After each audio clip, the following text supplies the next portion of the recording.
রান্না হবে নিরামিষ কিন্তু খাওয়া হবে আমিষ। কেমন করে চলো সবাইকে দেখাই। তো hello viewers, welcome back to my channel Rahenaz ব্লগের আরও একটা নতুন ব্লগে সবাইকে স্বাগত। কেমন আছো সবাই? আশা করছি ভালো আছো। আমরাও তোমাদের দয়ায় অনেক অনেক ভালো আছি। তো আমার আজকে রান্না হবে কি বলো তো, এই যে ভেন্ডি ভাজি হবে। আর সকালে উঠে খাওয়া দাওয়া করেছি। খাওয়া দাওয়া আজকে কিছুই তৈরি করিনি, খেয়েছিলাম হচ্ছে এখানে একটু মাংস আছে যে দেখতে পাচ্ছ। আর সকালে খেয়েছি কি বলো তো, কলা আর ওই খেয়েছি তোমার কি বলে কেক।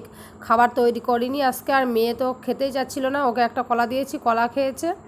তো তোমাদের ভাইয়াও বাড়ি ছিল, তোমাদের ভাইয়াও তাই খেয়েছে। আর দুধটা সকালে গরম করে নিয়েছি। আর আমাদের এখানে এত গরম পড়ছে কি বলবো, একটু বৃষ্টিও হচ্ছে না, ভালো লাগছে না একদম।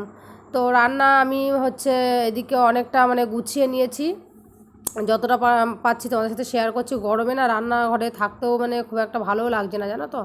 রান্না হবে কি বলো তো, ভেন্ডি ভাজি করেছি আর এখানে বরবটি রান্না হচ্ছে। আগের দিনের যে সব আমার শাশুড়িরা এসেছিলো, সেই মালাইকারি করেছিলাম চিংড়ি মাছের। তো তেল ওপরে অনেক তেল ভাসছিল, তো ভাবলাম যে এত গরমে তেল খাওয়াটা মানে খুব একটা মানে ভালো না, খুব একটা ভালো না কি একদমই ভালো না। তো এই পাশটায় মেয়েকে সকালে গোসল করিয়ে দিয়েছি, আমিও হচ্ছে কাজ টাজ করে একদম রান্না করে একেবারে গোসল করবো, নাহলে একদম পুরো ভিজে গায়ে একদম হয়ে যায়। তো যাই হোক, এদিকে গোসল টোসল করে জামা কাপড় কেচে তারপরে আমি আবার এই যে রান্নাঘরে রান্না সব হয়ে গেছে দেখতে পাচ্ছ।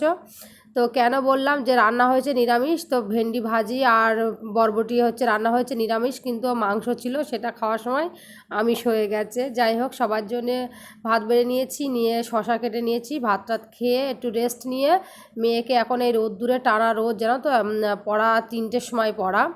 কালকে তো আড়াইটের পড়া ছিল, মানে কালকে আমি ইচ্ছা করে দিয়ে পাঠাইনি। আড়াইটের সময় 3টের সময় প্রচুর রোদ থাকে। আজকে গিয়ে টিউশন টিচারকে বলেছি যে 5টার দিক থেকে পড়ানোর কথা। তো ওর হচ্ছে ওনার নাকি পরীক্ষা আছে, তো পরীক্ষার জন্যে এখন 1 সপ্তাহ একটু অ্যাডজাস্ট করে নিতে বলছে, যাতে একটু মানে ওনারও সুবিধা, ওনারও পড়াশোনা আছে।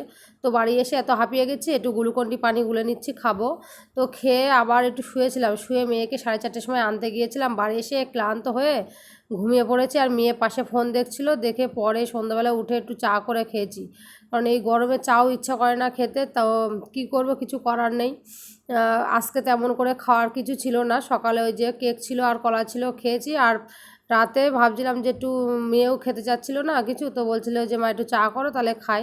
তো ওকে একটু আবার গোসল করে দিয়েছি, সন্ধ্যেবেলা গোসল করে দিয়ে চা করে ওকে দিয়েছি। আর এই চাটা আমার জন্য ঢেকে রেখেছিলাম, তো একদম পুরো ঠান্ডা হয়ে গেছে। আর এই রিং পাপড় দিয়ে ওকে দিয়েছি, আর 2টো বিস্কুট দিয়েছিলাম চা খেতে। তো ও তো চা পুরো ঠান্ডা হয়ে গেলে খায়, আর আমি এখন এই একটা কেক দিয়ে আর ভাবছি এই কটা রিং পাপড় দিয়ে চাটা খেয়ে নেবো। আমি ভাবছিলাম যে ওকে বলছিলাম যে কলা আর খেতে, মানে এই যে রয়েছে কেক, তো ও বলছিল না মা আমি খাবো না, একটু চা করো তাহলে খাবো।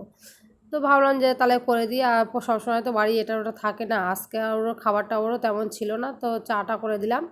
ও খেয়েছে, আর আমি এখন ওকে পড়তে বসিয়েছি, আর ওর পাশে খাবো আর ওকে পড়াবো। তো চাটা খাওয়া হয়ে গেছে। আজকে হচ্ছে গিয়েছিল পড়তে প্রথম। ওদের এখন স্কুল বন্ধ, মানে গরমের ছুটি আর স্কুল ফাইনাল পরীক্ষা হয়ে 2 মাস একসঙ্গে ছুটি দিয়েছে।